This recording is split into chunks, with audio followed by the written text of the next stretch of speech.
and the funding that this receives, you know, I mean, the black budget money alone that's given to military and CIA and NSA, that money is, it's hard to comprehend. It's so vast.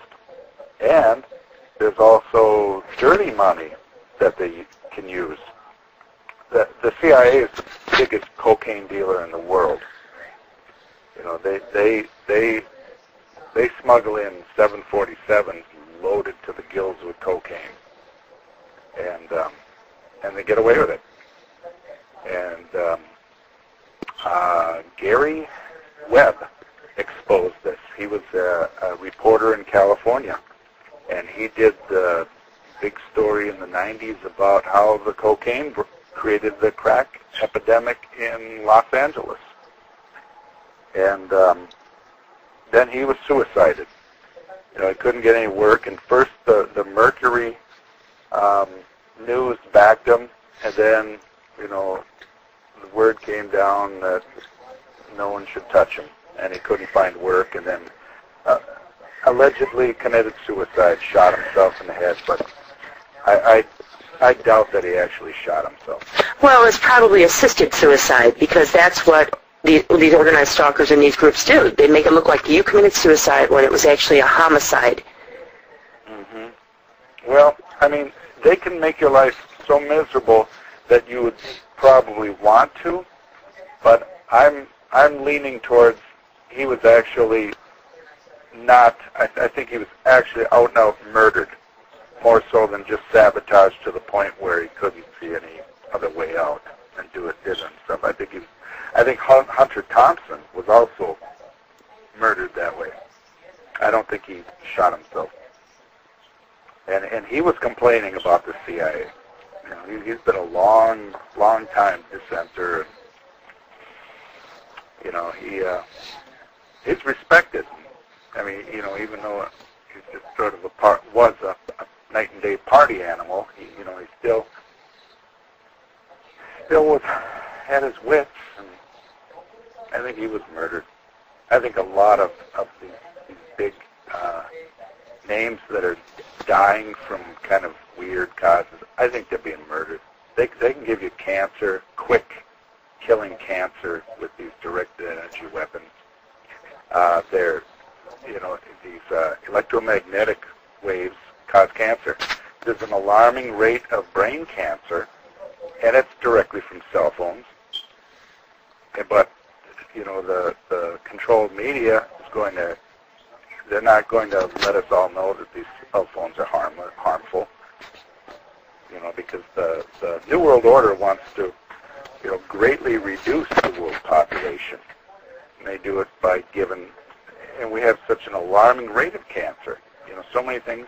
And these chemtrails, I noticed, I didn't want to forget to mention the chemtrails, I have so many jets coming over where I'm living and leaving chemtrails. And they're not contrails, which is just normal exhaust that, you know, dissipates. These are chemtrails. They are laying down something in there because they slowly form clouds, but they don't, you know, they're dropping something on me. It could be, you know, bioterrorism. It could just be a lot of aluminum, you know, which also negatively affects you.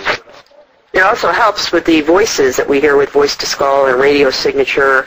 Yes. And yes, the projection of voices, you know, that helps a lot with that. Because I spoke with Bill Gallagher a couple weeks ago from New Mexico, and he studies a lot on chemtrails. And he was in the Air Force many years ago, and he really talked about what's in those chemtrails and how dangerous they are, and a lot of, I think he said aluminum, which helps, you know, the waves. Right, and it's very difficult to get away from it. Yeah, how do you get away from it when these waves can just bounce off the atmosphere and keep coming at you and concentrate? And I noticed that if we have a lot of really windy days, as soon as it calms down, they're laying more chemtrails. So apparently that stuff is being blown away. and they want to make sure there's adequate coverage, so they'll lay more.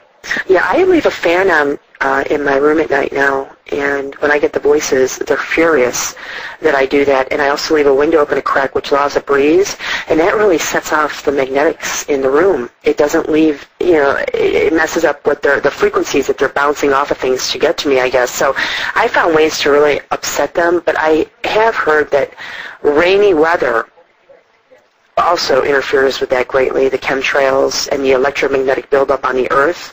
So whenever it rains, I'm so grateful because it does. I hear the voices coming in very low then, and it takes some time to build them back up again, but they do build the frequencies up again very quickly. It takes a little bit, but it comes back fast. It's not like it takes days. It may just take hours, but you can't escape it. Yeah. Yeah, they have all kinds of dirty tricks. And what are you getting hit with? Well, I get, I don't know if it's just electromagnetic waves, but, they read my mind, and they plant thoughts in my mind. I haven't had painful, where it's really, they've given me synthetic heart attacks before, where, my heart just, constricts and my whole body constricts. And it's just, it feels, as much as I can describe a heart attack, that's how it feels. I think you're going into cardiac arrest. Did you get all the symptoms of the heart attack? Pain in your arm, squeezing in the chest, nausea? No, just the really severe constriction in the chest-heart area. I haven't had that for a while, but they've done that to me on about 3 different occasions. It's probably been a couple of years since they've done that to me here, but I get, nightly sleep deprivation, and where I have vivid dreams, so I know I was bombarded while I was sleeping. And I'm sure they're constantly laying down thoughts that they want me to have, and subliminal and neuro-linguistic programming, or whatever they're using to try to influence what I do the next day. I get that a lot, where I'll start doing something and I'll stop myself and I'll think, why the heck am I doing this? And it'll dawn on me that's probably not something I'm doing on my own. So. Well, I know they give the vivid dreams to a lot of targets because they want to interrupt your sleep. And if you're sleeping, they can't wake you up to get you to pace the floors at night for sleep deprivation purposes. They give you vivid dreams because vivid dreams, of course, your mind isn't resting. It's working, to process those dreams. So in the morning, you don't feel like you had a restful night's sleep. You're just as tired as you were before, so it prevents you from going on with your day. It's exhausting. That sounds about right. It is exhausting. Yeah, I have to have 3 or 4 cups in the morning to face the day. Yeah, I do too. I do the same thing. I wanted to ask you, you are a homeowner, yet you have been driven out of your home and your home is now empty. And you're living off the side of a trailer at this time for your own protection, which is you're still having problems. What happened with your house? Why can't you live there? And what's going on with that? And how did you end up where you are right now? Well, about 5 years ago, I was run out of my house. And luckily, I bumped into my nephew, and he and his girlfriend rented it. And up until November of last year,